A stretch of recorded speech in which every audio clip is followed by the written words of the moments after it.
Salve a tutti, io sono Roresidio, il giocatore di carte che potrebbe farsi un deck competitivo e cercare di diventare un buon giocatore. Non è troppo impegnato a fare il mio edificio fa brrr. Come ho menzionato nel video prima, dalle nostre parti abbiamo un unico negozio che organizza dei tornei in locale.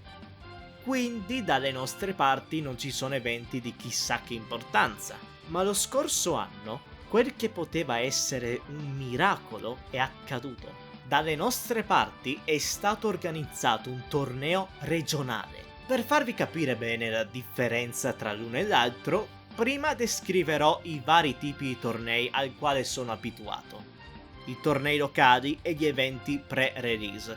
E poi parlerò del torneo regionale. Ma prima di ciò introdurrò un secondo le meccaniche del gioco base per chi non sa niente di Battle Spirit Saga, così che possa seguire con un po' più di facilità il video. Per chi le sa già e vuole seguire l'argomento principale del video, seguite il timestamp. In poche parole, Battle Spirit Saga è un gioco che dipende da una risorsa principale, questa chiamata core, questi piccoli pezzi di plastica facilmente perdibili. I core sono il carburante necessario per giocare le tue carte. Vuoi giocare una carta? Hai bisogno dei core. Vuoi potenziare i tuoi spirit? Devi dare loro 300 core. Vuoi salvare il tuo matrimonio? Ti serviranno i core per giocare a Battle Spirit Saga per consolarti quando fallirai. Ogni giocatore ha 5 vite di partenza, con l'obiettivo di togliere tutte le vite dell'avversario o far loro finire il mazzo. E indovinate un po', le vite sono anche esse core, e quando ne perdi una la guadagni nella riserva, diventando un gioco di rischio e guadagno. Quanto sono disposto di avvicinarmi al perdere tutte le vite per guadagnare core da potenzialmente usare nella partita? Ci sono 3 tipi di carte. Spirit, i mostri con i quali attaccare e difenderti, che non solo devi pagare il costo in core per poterle giocare, ma devono avere almeno un core su di esse per rimanere in vita. Le magie, che sono carte a monouso che paghi in core per attivare l'effetto, e poi vanno nella spazzatura. E i Nexus, carte che persistono sul terreno anche senza core addosso, ma che guadagnano effetti extra se ce li hanno. Queste carte sono divise in 6 colori diversi, e ad ogni colore viene associato un tipo di gioco diverso. Questo è l'ultimo segmento iper veloce, poi abbiamo finito, lo giuro. Rosso per le carte iper aggressive, per le botte.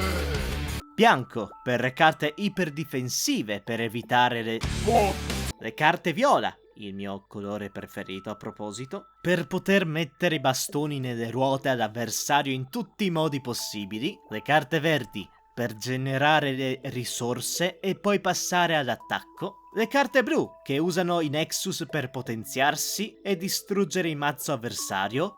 E le carte gialle.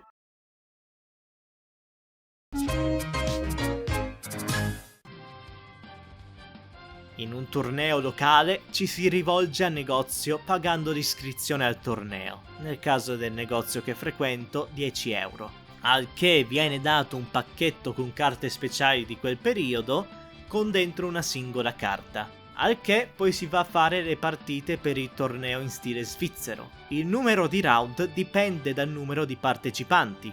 Per esempio, da un minimo di 4 giocatori ci sono 3 incontri. E i round sono a incontro singolo. Indipendentemente se vinci o se perdi, tu procedi al prossimo round con il prossimo giocatore, guadagnando i punti a seconda di come va la partita.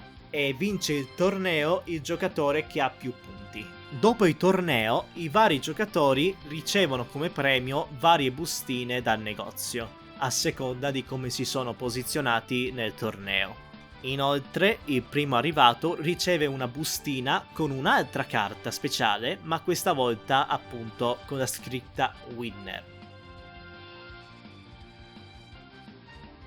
Simile al torneo del local, c'è anche l'evento di pre-release, che in termini di torneo funziona come il local. Nessuna eliminazione, incontro dopo incontro, e poi si vede il risultato alla fine. La differenza da un torneo locale, però, è che non si può competere con uno dei propri deck, essendo l'evento concentrato sul rilascio della nuova espansione. Non solo, A differenza di un torneo locale, iscrivendosi e vincendo non si ottiene una bustina con una carta a caso, bensì una carta specifica per l'evento in sé e la sua versione winner, che è più sberruccicosa e speciale. Quando è avvenuto il regionale, io avevo fatto un paio di locali e un singolo pre-release, e sono anche riuscito a vincere 2 torneini. Questa è la carta winner del local e questa è la carta winner del pre-release. Quindi non sono proprio il massimo esperto dei tornei regionali. Quindi dovrete perdonarmi se per questo leggo direttamente dal sito. Ferma tutto, ragazzo! Lascia la presentazione ai professionisti! Oh, Mr. Bandai, si è finalmente ricordato i Battle Spirit Saga? Ok. Ehi là, ragazzo! Vuoi partecipare ad un torneo regionale di Battle Spirit Saga? Nessun problema! Devi solo avere un deck legale per partecipare ai tornei del gioco di carte e pagare i prezzi del torneo, e dopo aver preso la busta per esserti iscritto si inizia! Questo torneo è svizzero come gli altri, ma a differenza di essi si fa la meglio di 3, con la possibilità di fare side e cambiare carte nel mazzo.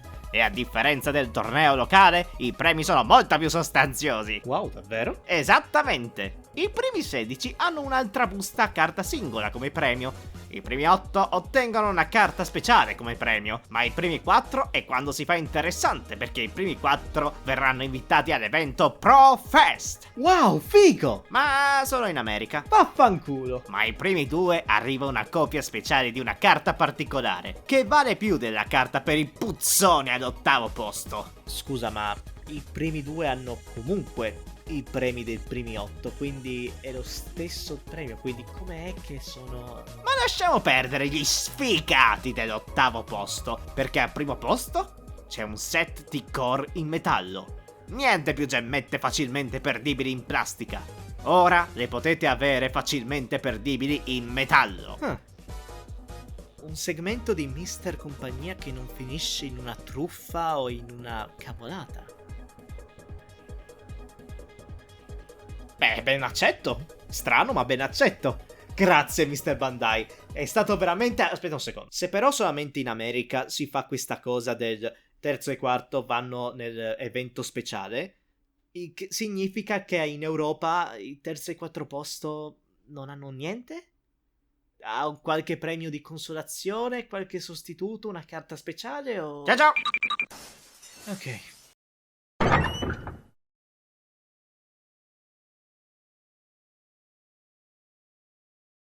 Appena ho saputo di questa opportunità non potevo non iscrivermi. Non avevo chissà che speranze di vincere, ma volevo vedere fino a che punto potessi spingermi. E ho deciso di portare il mazzo con il quale mi sentivo più confidente. Il deck Mobilitazione Nexus. Il tutto gira attorno allo spirito dal doppio simbolo Forest Golem, una delle 3 carte che è in grado di mobilitare i Nexus, dato che quando questo spirito attacca o blocca, trasforma tutti i Nexus che controlli con un nucleo sopra in uno spirito golem con 5000 battle points. Non solo, Forest Golem possiede anche la parola chiave Gale Free, quindi se l'avversario tenta di parare l'attacco di Forest Golem, deve esaurire fino ad altri 3 spirit che controlla. Ma se l'avversario non vuole bloccare, poi i Nexus non possono attaccare le vite direttamente. Quindi, come risolvere questo problema? Costringendo l'avversario ad attaccare. I Nexus Volcanic Island, oltre ad avere una bellissima special art, adoro il sequel nello sfondo di questo vulcano, è bellissimo, ha l'effetto che durante il tuo turno, se scarti una carta dalla mano, uno dei spirit che controlli guadagna non solo 3000 battle points, ma soprattutto la parola chiave confronto. E cosa fa confronto? Costringe l'avversario a parare con uno spirito. Non solo, questo Nexus ha 2 simboli, rendendolo, grazie all'effetto di Forest Golem, uno spirit dal doppio simbolo. Questa è la combo principale della mobilitazione Nexus. Le altre carte nel deck servono ad arrivare alla combo, o sopravvivere fino a quel punto. Cose come Crionetta, che spaccando un Nexus ti fa pescare 2 carte, che va in combo con Volcanic Island, dato che il primo effetto lo lascia recuperare dal cestino al prezzo di un core. E dato che i simboli di riduzione di Crionetta sono esattamente i simboli dell'isola vulcanica, questa combo direi che è stata pensata apposta. Così come attivare il secondo effetto del Nexus con Crioneste, dato che quando dichiari un attacco peschi una carta per poi scartarne una. Un altro Nexus importante è Sunken Ruins, che quando giocata pesca 2 e scarta 2. E può mobilitare il Nexus, ma al prezzo di consumare un core nel vuoto, consumando riserve preziose. Una carta che però può rimediare a tale costo è Waterfront Assassin Izzot, che grazie a Swift può essere evocata durante il turno dell'avversario, e se lo fai non solo puoi mettere un core dal vuoto sul tuo Nexus, ma se controlli anche un simbolo blu si attiva la parola chiave Chain Blue. Quindi se sul campo controlli una carta a caso, come per esempio, che ne so, un Nexus blu, quella carta diventa un golem, permettendo di avere misure di difesa di emergenza extra per parare, oltre che generare risorse. Quindi, ho una strategia che si incastra come un grosso puzzle, ed ogni carta lavora in tandem con un'altra. E quindi ho voluto testare il deck in tornei locali prima del regionale, per poter vedere cosa migliorare. Quindi, com'è andata?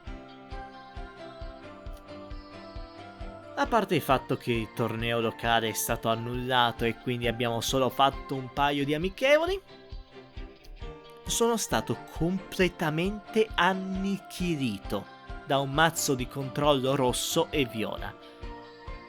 E, per puro miracolo, sono riuscito a vincere contro un deck bianco iper aggressivo, dato che ho pescato la carta che mi permette di sopravvivere contro deck che spammano spiriti che costano poco. Il problema è che il deck viola-rosso ha accesso a 300 opzioni di recupero e distruzione. Per esempio, Ira Sigfum. Distruggendo tutto quel che tentavo di fare, e dato che con le opzioni di pescata del rosso aveva sempre le carte di cui aveva bisogno, non ho avuto speranze. Quindi mi sono messo a valutare opzioni di difesa per il mio deck, come l'Evangelion 08, Y Armament Container e Absolute Ice Shield, la quale sono riuscito a prendermene 2 copie in vista per il regionale. E quindi mi sono messo a riorganizzare le carte nel mio deck, in modo che potessi avere opzioni di difesa per sopravvivere fino alla strategia, oltre che opzioni di pescata per arrivare alle condizioni di vittoria. E questa è la lista del mio deck finale. 2 copie di Forest Golem, essendo tutte le copie che posseggo del mio boss monster. Una copia di Izzot, per lo stesso motivo per il quale ho solo 2 copie di Forest Golem. 4 copie di Sunken Ruins, per la mobilitazione dei Nexus, pescata e doppio simbolo. 4 copie di Volcanic Island, per le pescate con Crionetta, oltre per dare confronto per la combo. 3 copie di Crioneste, dato che costa poco con Volcanic Island, e per attivare la combo. 2 copie di Crionetta per il potere di pescata. 3 copie della magia Water Spout, che oltre a distruggere spirit avversari tratta i miei al livello massimo con Chain Blue. 2 copie di Mountain Giant Shisha Giganto, principalmente per scartarlo al cimitero, ma può essere usato come boss monster di riserva, dato che quando attacca aggiunge alle magie attivate dalla mano dell'avversario 3 core di costo per essere attivate.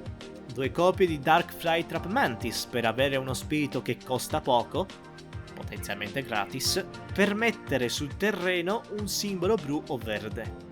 3 copie di Sailor Ant-Man, che quando viene evocato dà un core ad un Nexus blu ed 1 ad 1 verde, generando nuclei fondamentali ed avendo il simbolo verde-blu.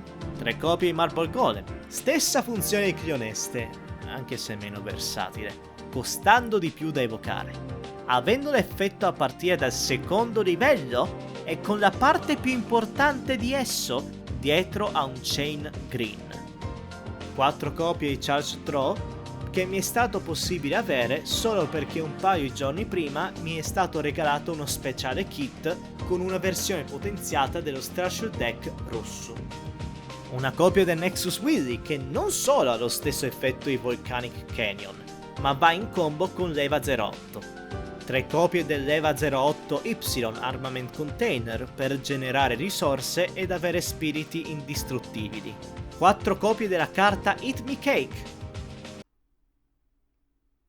Non sto scherzando.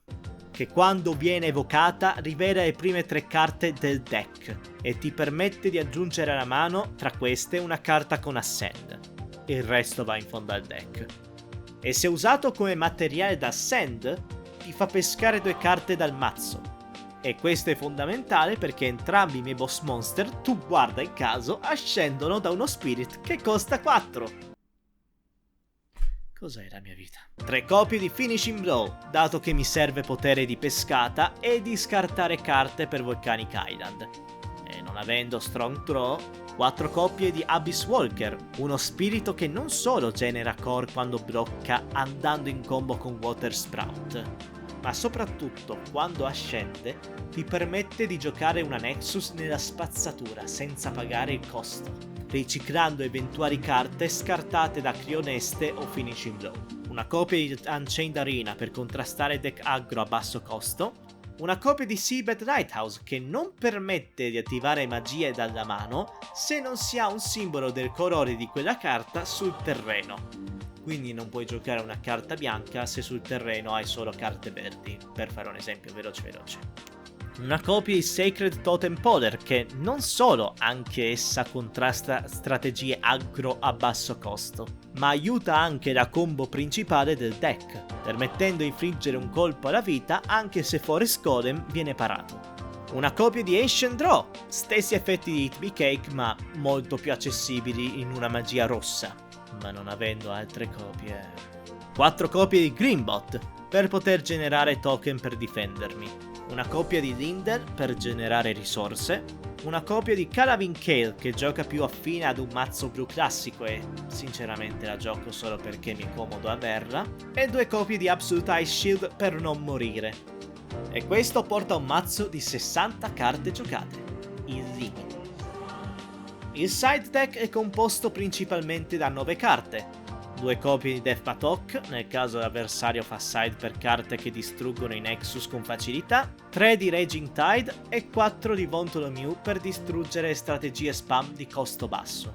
Ho provato a fare anche il buffo e all'ultimo torneo locale ho sostituito le bustine gialle del deck Mobilitazione Nexus con quelle del mio deck bianco, in modo da far pensare a chi partecipava che avrei portato quello. Cosa che non ha funzionato dato che non mi sono scontrato nel regionale con chi ho affrontato nel locale. Ma soprattutto mi sono anche sprecato l'occasione di provare il mazzo per l'evento.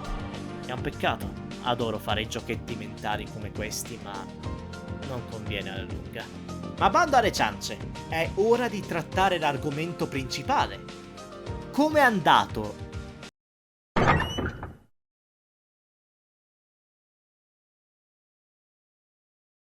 Ho provato a registrare gli incontri per il regionale, ma ho avuto problemi con la telecamera e quindi dovrò lavorare di editing e su quello che mi ricordo. Buona fortuna, Aurora Sidio del futuro! Ma bando alle ciance, iniziamo gli incontri.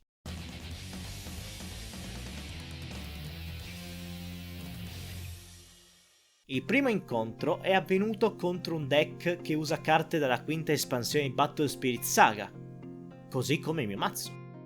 Una strategia bianco e verde, che mira a non solo spammare Mechalith Kindred Token, ma soprattutto a usarli come proiettili per il proprio boss monster. E a proposito del boss monster, nel primo incontro il mio avversario lo ha pescato e dato che non ho potuto fare nulla al riguardo perché non avevo opzioni di rimozione, alla fine ho perso il primo round. Ma il match continua. Durante il secondo ho visto che il timer stava volgendo al termine. al che ho visto la mia opportunità. Ho corso come un folle per tentare di vincere il secondo incontro prima dello scadere del tempo, in modo da costringere un terzo round a tempo scaduto, e appena ci sono riuscito con Forest Golem. A questo punto parte il terzo incontro, e avendo finito il tempo giusto in tempo, direi, dovevamo giocarcela ai turni finali. Di fatto, contando 3 turni, il giocatore alla fine che aveva più vite a disposizione, o in caso di parità di vite più risorse, avrebbe vinto. E io ho provato a giocarmela andando aggressivo. Purtroppo il mio avversario ha pescato un mostro con Gale, al che non ho potuto rispondere adeguatamente alla offensiva e perdendo il match. E questo è stato il miglior match che ho avuto in questo evento.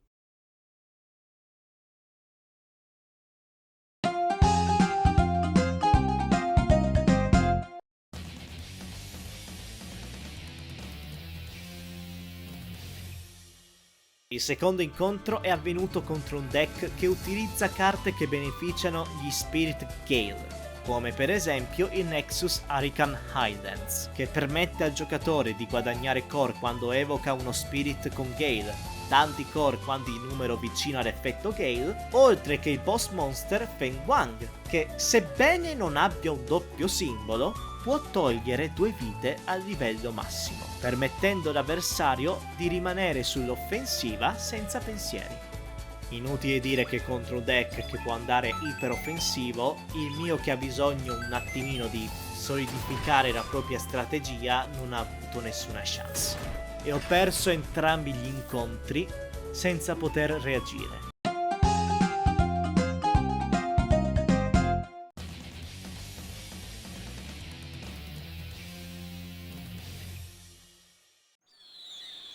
Oh no, un deck che spamma 300 spirit che attaccano, guarda caso ha vinto.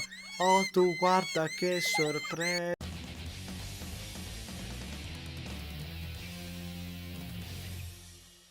Per questo incontro mi sono ritrovato una strategia stall, che usa come boss monster Divine Moonsky Beast Fanatec Lick, un mostro dello Strasher deck bianco, il cui effetto è: se tu non subisci danno da parte dell'avversario, l'avversario perde una vita. E tutte le carte di quel deck non solo tentavano di facilitare la strategia, ma soprattutto permettevano al boss monster di non morire. La magia Dimensional Rift permette di non pagare il costo in core dello Spirit, e la magia Infinity Shield permette adesso di parare anche da esausto. E tu guarda il caso, quando questo Spirit blocca, non può essere distrutto e non gli si possono sottrarre core. Ho provato fino all'ultimo di riversare il risultato di questo incontro a mio favore, riuscendo anche ad attuare la strategia del mio deck, ma purtroppo c'è una cosa che al mio deck mancava per poter avere un'effettiva chance, che mi è mancato anche durante il primo incontro del primo round: opzioni di rimozione, e quindi alla fine ho perso anche contro di lui, finendo all'ultimo posto del torneo.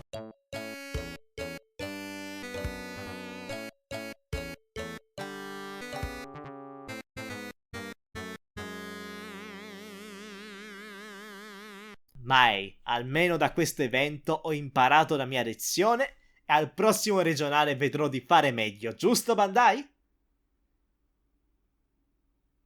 Bandai? Ormai chi seguiva Battle Spirit Saga sa già che il gioco è stato ufficialmente cessato da Bandai. E al momento della realizzazione del video ci stiamo avvicinando all'ultimo set che deve uscire e agli ultimi tornei per dare l'addio al gioco di carte, che vengono tenuti esclusivamente in America, porca di quella. Quindi no, non ho alcuna chance per poter mirare ad un prossimo regionale o rifarmi, e sinceramente mi va bene così. Battle Spirit Saga è il mio gioco di carte preferito. Io adoro questi pezzi di cartoncino. Ho provato a fare il miglior deck possibile, ed anche se ho ottenuto l'ultimo posto, a me va bene lo stesso. Io mi sono messo in gioco. Ho potuto vedere che nonostante avessi una strategia solida, mi mancavano i mezzi per poterla mettere in atto, o le opzioni per poter abbattere gli spirit dell'avversario, e i miei cadevano come tasselle del domino. Ho avuto l'occasione di misurarmi in un ambiente al quale non pensavo sarei mai arrivato. E dato che non ho intenzione di avvicinarmi ad altri giochi di carte, questo a me va bene. Che questo sia il primo ed ultimo regionale, non solo di Battle Spirit Saga, ma dei giochi di carte in generale. Perché anche se fallisci, anche se arrivi all'ultimo posto, fino a che ci provi, puoi sempre migliorarti. E se non puoi più provare in una certa cosa perché non ci sono più tornei Battle Spirit Saga, perché non si organizza più, perché per altri motivi, questo non toglie che non puoi usare la tua esperienza in qualcosa di nuovo. Chi lo sa? Forse un giorno riuscirò a trovare un altro gioco di carte che mi appassioni tanto quanto Battle Spirit Saga. E forse riuscirò a portare la mia esperienza di questo regionale in quello del prossimo gioco di carte. Ma l'importante è che nella vita bisogna provarci, per tentare di migliorarsi come persona. Vi ringrazio di aver guardato i video. Se vi è piaciuto, vi invito a mettere mi piace e magari scrivere nei commenti qual è il vostro deck preferito in Battle Spirit Saga, se lo avete giocato e se ne avete uno. Io sono Rore Sidio e ci vedremo alla prossima volta.